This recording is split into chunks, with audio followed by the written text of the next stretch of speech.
வீட்டோட மாப்பிள்ளையா போகலாமா, வீட்டு மாப்பிள்ளையா போகலாமா, சில விளம்பரம் கூட பார்க்கலாம். அதாவது பார்த்தீங்கன்னா வீட்டு மாப்பிள்ளை அப்படின்னு சொல்லி, வீட்டு மாப்பிள்ளை தேவைன்னு சொல்லி.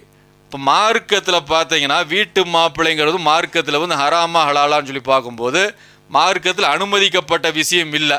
ஆனால் நபி ஸல்லல்லாஹு அலைஹி வஸல்லம் காலத்திலே ஆகட்டும், குர்ஆன் அருளப்பட்ட விஷயமாகட்டும், அதெல்லாம் எடுத்து பார்க்கும்போது தலாக்குற அத்தியாயத்தில் நீங்கள் பார்க்கலாம். 65வது சூறாவில் நீங்கள் முதல் வசனத்திலே இருக்கும். இதான் இருக்கும்போது கணவனுடைய இல்லத்தில் இருக்கிறதா இதான் இருக்கிறது வரும். அப்போ கணவனுடைய இல்லத்தில் இருக்கிறது தான் நபி வழியை தவிர இப்போ மனைவியோட இல்லத்தில் போய் இருக்கிறது மார்க்கத்தில் உள்ள விஷயம் இல்லை. அதே மாதிரி நபியோடைய காலத்தில் நடைமுறையும் இருந்துச்சு. நபியோடைய காலத்தில் எப்படி நடைமுறை இருந்துச்சுன்னா, கல்யாணம் ஆச்சு அப்படின்னா மணமகன் வீட்டுக்கு தான் போயிருக்கிறாங்க. அப்போ அந்த மாதிரியான விஷயங்கள் ஹதீஸ்கள் நிறைய கிடைக்கும். அப்போ இப்னு மாஜாவில் பார்த்தீங்கன்னா 1890 இப்னு அப்பாஸ் அவங்க அறிவிக்கிறாங்க, ஆயிஷா ரலியல்லாஹு அன்ஹா அவங்களுடைய அவங்க அன்சாரிகளில் தம் உறவுக்கார பெண்ணுறுதிக்கு மனம் முடித்து வைத்தார்கள், மனம் முடித்து வைக்கிறாங்க. அப்போ அல்லாஹ் ஸல்லல்லாஹு அலைஹி வஸல்லம் அந்த இளம்பெண்ணை மணமகன் வீட்டுக்கு அனுப்பிட்டீங்களா அப்படின்னு கேட்குறாங்க. மணமகன் வீட்டுக்கு அனுப்பிட்டீங்களா அப்படின்னு.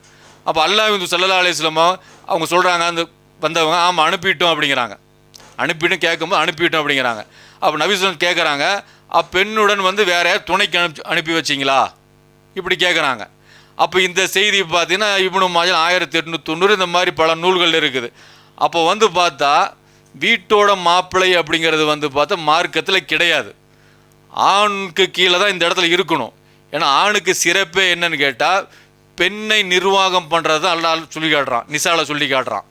அப்போ ஆண் ஒரு பெண் வீட்டில் தங்கும்போது, இப்போ உதாரணத்துக்கு ஒருத்தன் கேட்குறாங்க இந்த வீட்டு மாப்பிள்ளை தேவைன்னு சொல்லி, யார் கேட்பாங்க? ஒரு ஏழை கேட்பானா பணக்காரன் கேட்பாங்களா? பணக்காரன் தான் கேட்பாங்க. அப்போ பணக்காரங்கள் கேட்கும்போது ஒரு வீடு ஒரு 2 கோடி 3 கோடிக்கு இருக்கும், ஒரு 5 கோடிக்கு இருக்கும், சொத்து இருக்கும். இந்த மாதிரி நபர்கள் தான் வீட்டு மாப்பிள்ளை தேவைன்னு சொல்லி போடுவாங்க. அப்போ போகிறவன் யாராக இருப்பாங்க? அதை விட பெரிய பணக்காரன் போவானா, கீழே உள்ளவன் போவானா? அப்போ கீழே உள்ளவன் தான் போவான். இப்போ 2 கோடி ரூபா மதிப்புள்ளவன் ஒருத்தன் இந்த மாதிரி அறிவு பண்ணுறான், இந்த மாதிரி எனக்கு ஒரு பிள்ளை இருக்குது, வீட்டோட மாப்பிள்ளையாக வேணும்னு சொல்லி சொல்லும்போது ஒருத்தன் போகிறான் அப்படின்னா இவன் பணத்தை ஆசைப்பட்டு போகக்கூடிய நபராக தான் இருப்பான் பெரும்பாலும். அப்போ இவன் அங்கே போய் வாழும்போது எப்படி வாழ முடியும்?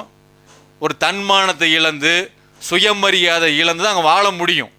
அதே நேரத்தில் தன்னுடைய பிள்ளைக்கு வீட்டோட மாப்பிள்ளை ஒரு தொலைவராரு வந்துட்டான் ஒருத்தன், இவருக்கு பையன் இருக்காங்க. அப்போ இன்னொருத்தன் கேட்குறாங்க, உங்கள் பையனை வீட்டோட மாப்பிள்ளை எங்களை அனுப்புகிறீங்களா அப்படின்னு. கேட்குறவர் யார்? ஏழையாக இருக்கிறன்னு வச்சுக்குவோம்.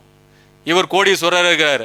ஏழையாக இருக்கிறவன் அவன் வீடு வாடகையில் இருக்கிறாங்க, ஒரு 4000 ரூபா வாடகையில் இருக்கிறாங்க, 5000 ரூபா வீடு வாடகையில் இருக்கிறாங்க. இவன் அந்த கோடீஸ்வரனை பார்த்து உங்கள் பையனை எங்கள் வீட்டு மாப்பிள்ளை அனுப்புறேன்னு கேட்டால் என்ன பேசுவாங்க? உனக்கு என்ன தகுதி இருக்குது? அப்போ என்னன்னு கேட்டால் தன்னுடைய பிள்ளைய இன்னொருத்தனை கூப்பிடுறாங்க வீட்டோட மாப்பிள்ளையா. அப்போ தன்னுடைய பையனை இன்னொரு அனுப்ப மாட்டேங்கிறாங்க. அப்போ இது தவறான நிலைப்பாடு. 2 நிலைப்பாடு ஒரு இடத்துல வரும்போது அங்கே பிரச்சனை இருக்குதுன்னு அர்த்தம். அப்போ நபி ஸல்லல்லாஹு அலைஹி வஸல்லம் காலத்தில் இந்த மாதிரி நிலைப்பாடு இல்லை. அதாவது ஒரு பெண் வீட்டில் போய், பெண்ணுக்கு சொந்தமான ஒரு வீட்டில் போய் ஆண்கள் இப்படி தங்கினது கிடையாது. அப்படியே இருந்தாலும் சொந்தமாக்கிடுவாங்க, அந்த ஆணுக்குரியதை ஆக்கி அவங்களுக்கு கீழே தான் இருப்பாங்க. அப்போ தான் குடும்பம் இயங்கும்.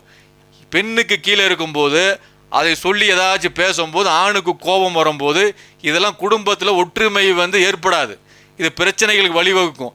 அதனால் இந்த வீட்டு மாப்பிள்ளைங்க மேட்டரை பொறுத்த வரைக்குமே மார்க்கத்தில் தடை செய்யப்பட்ட விஷயம் வீட்டு மாப்பிள்ளை போகக்கூடாது. அல்ஹம்துலில்லாஹி